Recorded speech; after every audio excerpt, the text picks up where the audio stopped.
Good afternoon. It is 12:36 Central Standard Time, and we are joining you with breaking news.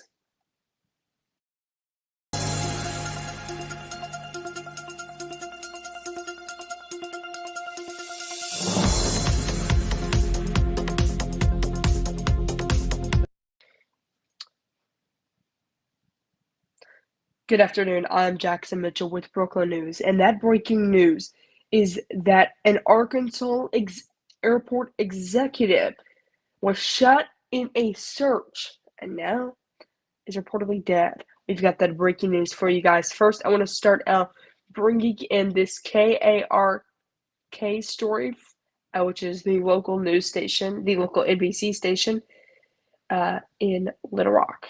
If we can put that up on your screen for you guys. There you go. Take a look there. So this says, this was just a few moments ago. I'm sorry, he dies from his injuries after he was shot by ATF agents. Now, what this says here, I'm just going to read this story off. It says the executive director at the Little Rock Airport, who was shot by federal agents serving a search warrant at his home earlier this week, has died. This is a statement from the Bill and Hillary Clinton National Airport announced the death of Brian Melowinski at noon Thursday. Here is what the statement said. The statement was from Bill Walker, the chair of the Little Rock Municipal Airport Commission. It says, quote, with a heavy heart, we announced the passing of our executive director, Brian Melowinski.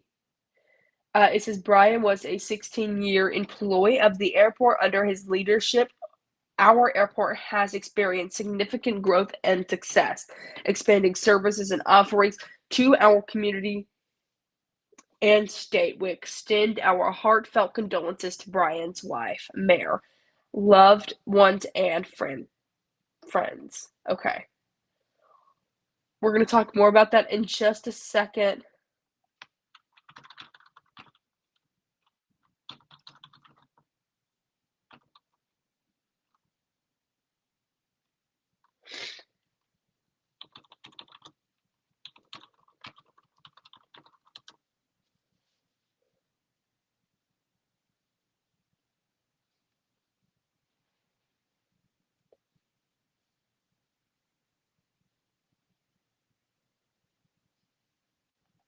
I'm going to pull up a story from the Arkansas Times.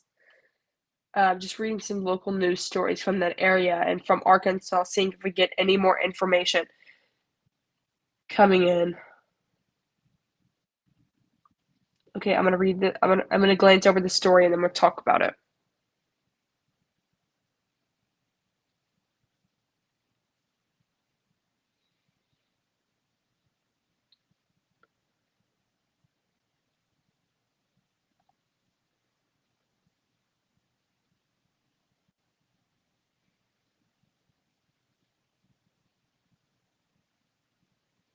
Okay. Here is a story from the Arkansas Times on your screen right now.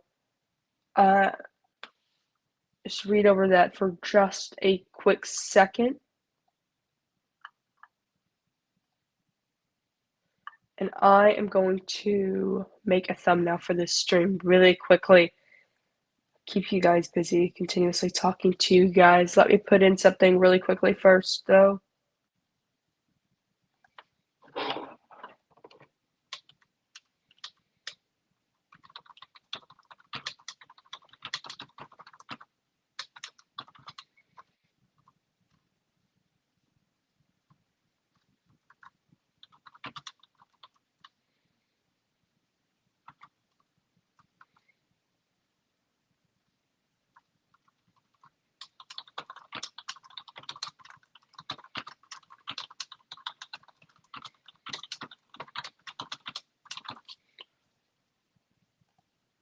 Okay, just putting in a quick lower third for you guys. Airport exec killed after search warrant was executed at Little Rock home. You give me just a second again if you want to go ahead and read over that story. Do so. I'm putting together something very quickly here. Uh, let's put in. Sorry, guys, I don't want to keep you guys too silent.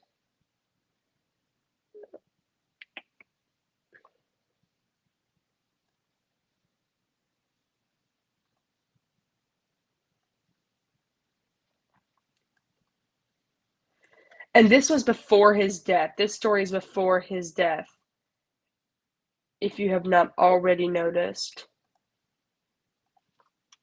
And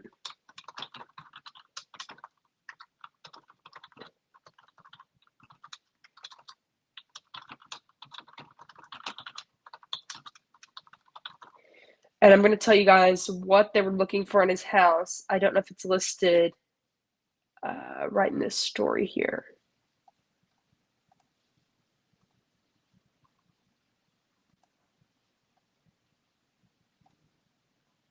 Stand by with me, everyone. Oh, apologies. Okay, then let me.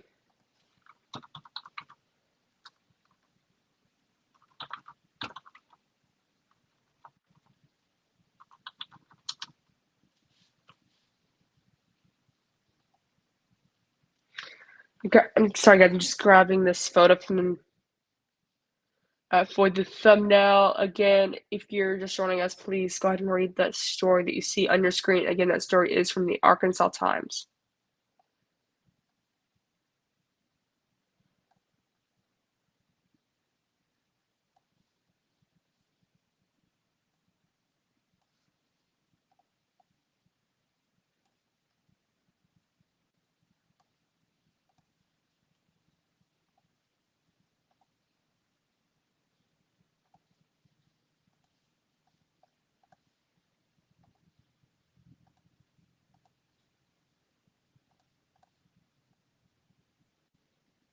I think you guys can hear me clicking and typing.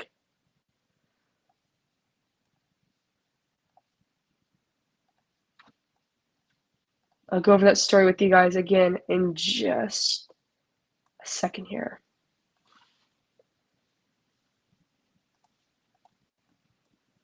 I actually want to get rid of, yeah, let's remove that.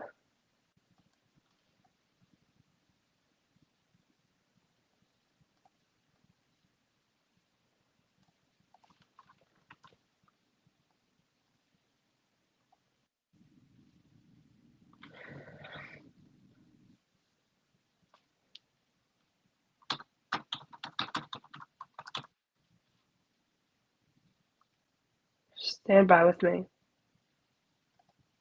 Apologize for having to just leave you guys for so long.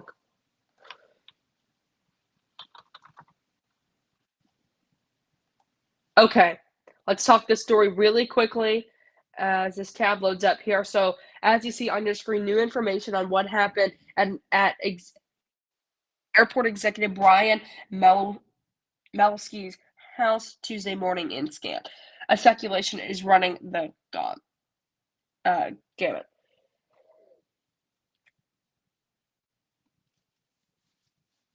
It says around 6 a.m. Tuesday, federal agents with the Bureau of Alcohol, Tobacco, Firearms, and Explosives served a search warrant at Malowski's house in West Little Rock. He shot at the agents, according to a press release from the ATF, and they returned fire, and that left him with life-threatening injuries.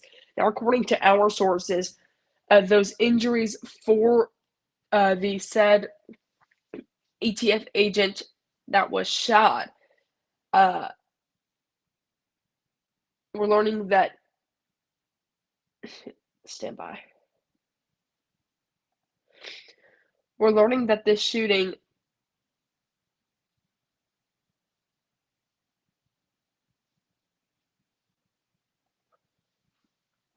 that ATF agent walked away with non-life threatening injuries.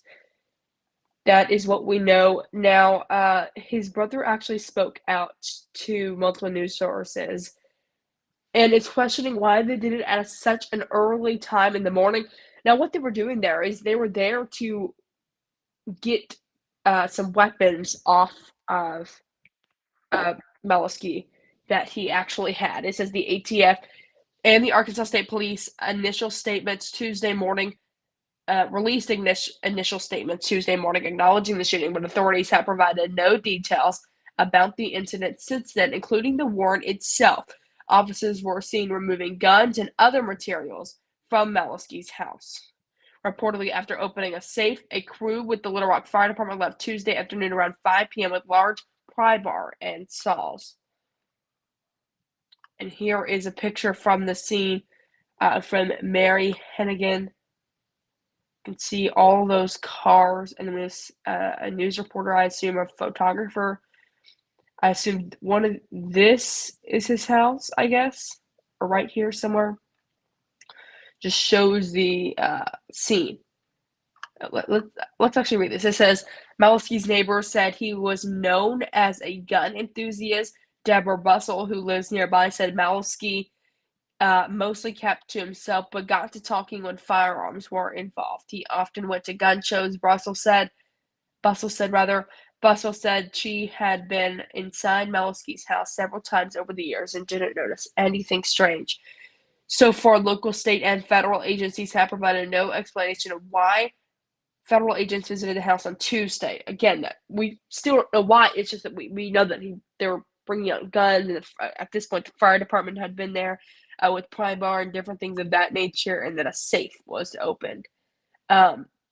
Still don't exactly know why he was there. And you can see when I looked up who is Brian Malesky, kind of just to get more information. I'm going to pull up a new story here.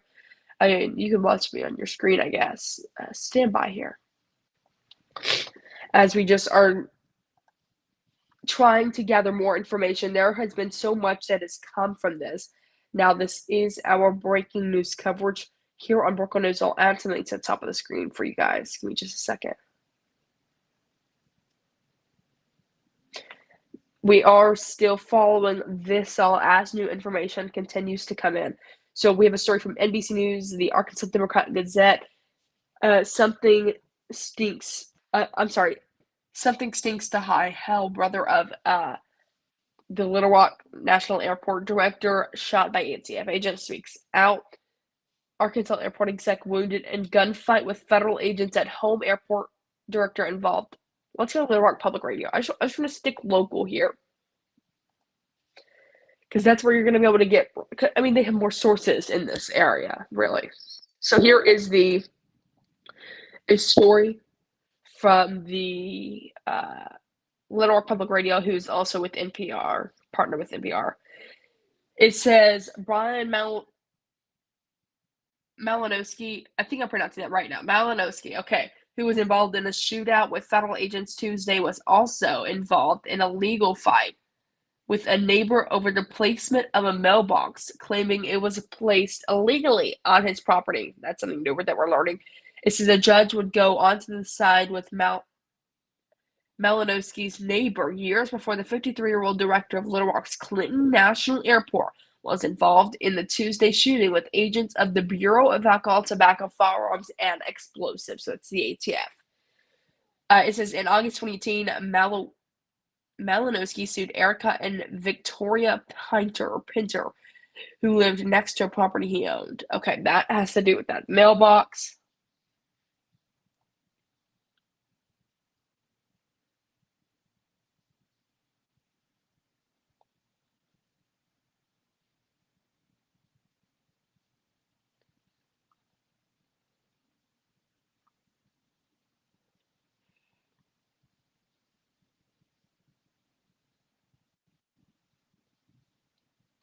Okay, this is a long story.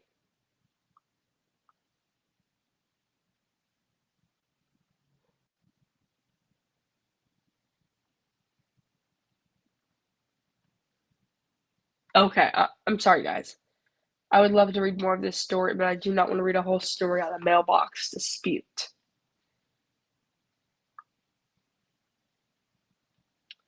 Let's go see if we have any recent news.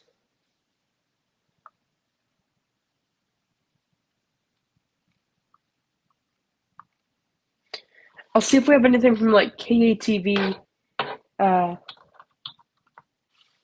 and then THV11. I'll take this off the screen so you don't have to watch me search this all up. See if we have anything coming from those other local news sources, because THV11 is a CBS channel down in Central Arkansas, and then KTV is ABC7. Yep. Okay, they have.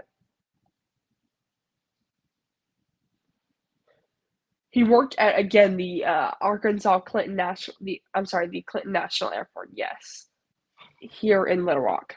I'm sorry, not here in Little Rock, but there in Little Rock. We're here in Brooklyn right now. not farther south.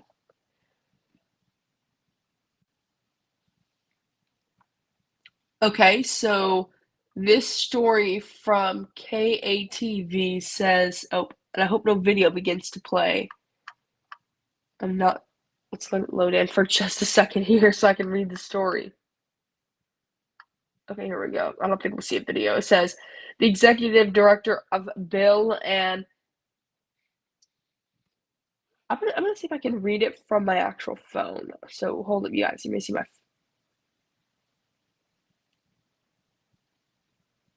Yeah, I don't think I can. Okay. It says the executive director of Bill and Hillary Clinton National Airport has died after being shot by agents with the Bureau of Alcohol, Tobacco, Firearms, and Explosives during a raid of his Central Arkansas home.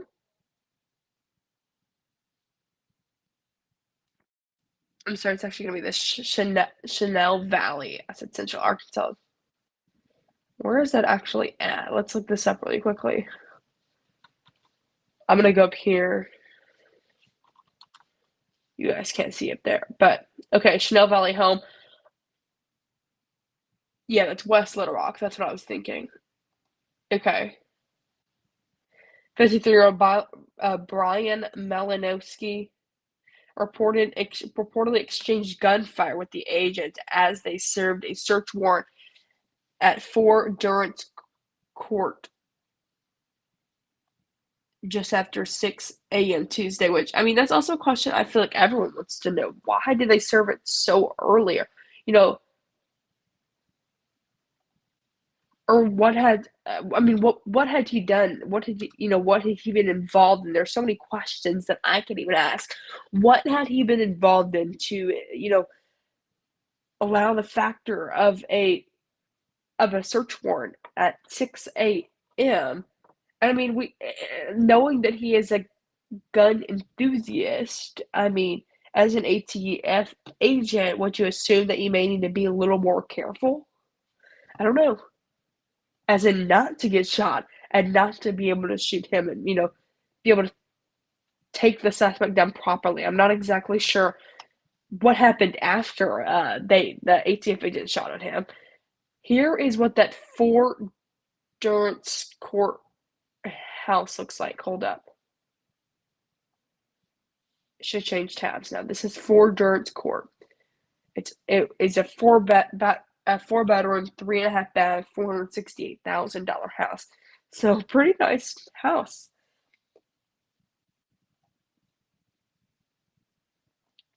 A pretty nice house there. So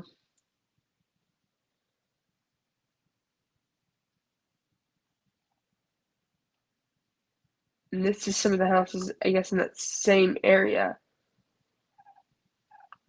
You can hear my mouse squeaking. That's some of the houses in the same area. So Fort Durance Court, pretty nice house. We don't have anything from THV11. Let's go back to this ABC7 story. It says, no details have been released about the warrant that led to storm the residence. An ATF agent was also injured in the exchange of gunfire and was sent to the hospital, but it's expected to make a full recovery. And like I said, it was non-life-threatening injuries, as another news source had reported.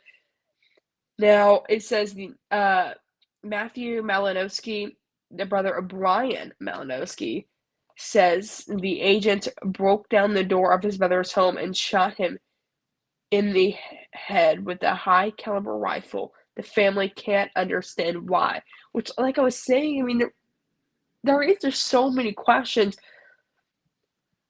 that I feel like I need to ask as I learn more information into this story. Why were they serving a warrant at 6 a.m.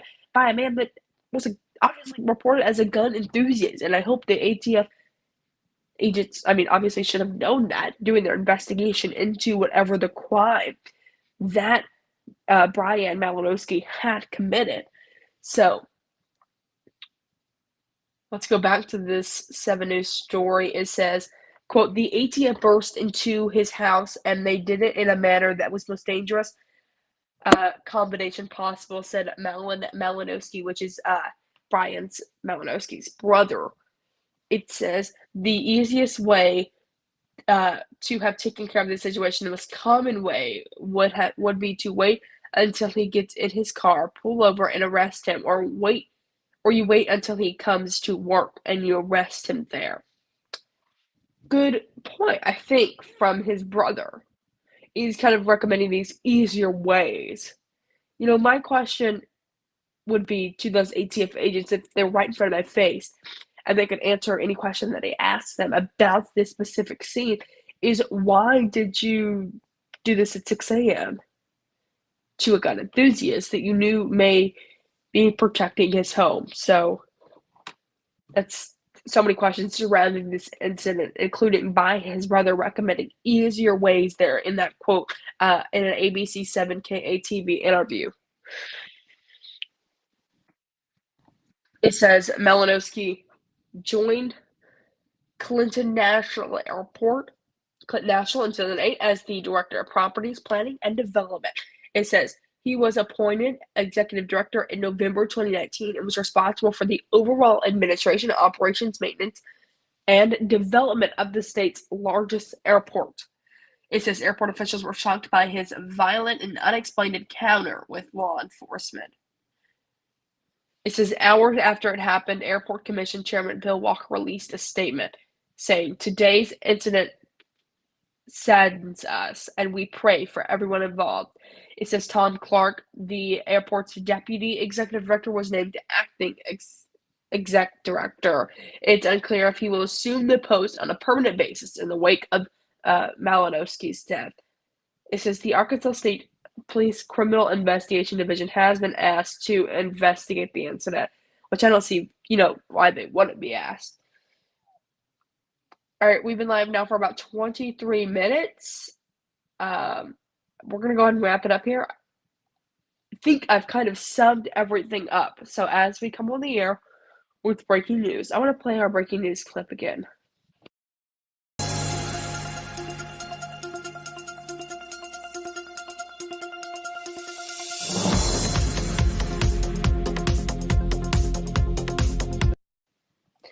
And that breaking news is in the wake of Malinowski's death. That is why we're wrapping up our coverage right now, is because we have summed this up pretty much of what has occurred. ATF agents stormed and broke down the door at 4 court, judges court or something of that nature. That is the road and the address where Malinowski lived. Agents were seen taking out weapons and different things of that. Neighbors explained him to be a gun enthusiast. One neighbor told, I think it was the Arkansas Times, that they had been to Brian Malinowski's house multiple times and had seen nothing irregular. Now, this is where our coverage is going to wrap up. We're learning that he has now died due to the extent of his injuries after an altercation. And I don't know if I would explain it as an altercation, but he shot at one of the ATF agents and they shot back right in the head with according to his brother, a rifle, a caliber gun. I don't know much about guns. I don't want to explain this properly. It says high caliber rifle. So a caliber rifle, a high caliber rifle. So that is something that we're going to be following for all of you guys. Very, very interesting story. As again, he is suffering with life-threatening injuries and life-threatening injuries and wasn't expected to live, according to his mother, according to another news source. That was according to another news source that I was reading earlier before he came on the air. So again, interesting story. We are going to continue to follow if any new developments come out of it. You can follow us on all of our social media pages. And I wonder if one of these days we could get a QR code to our social media pages. If you want to see anything happening around the city of Brooklyn, you can scan that QR code in the top left-hand corner of your screen. But thank you for so much for tuning in and watching Brooklyn News. I am Jackson Mitchell, and this is where our coverage is going to end. Again, I'm Jackson Mitchell with Brooklyn News, and thank you so much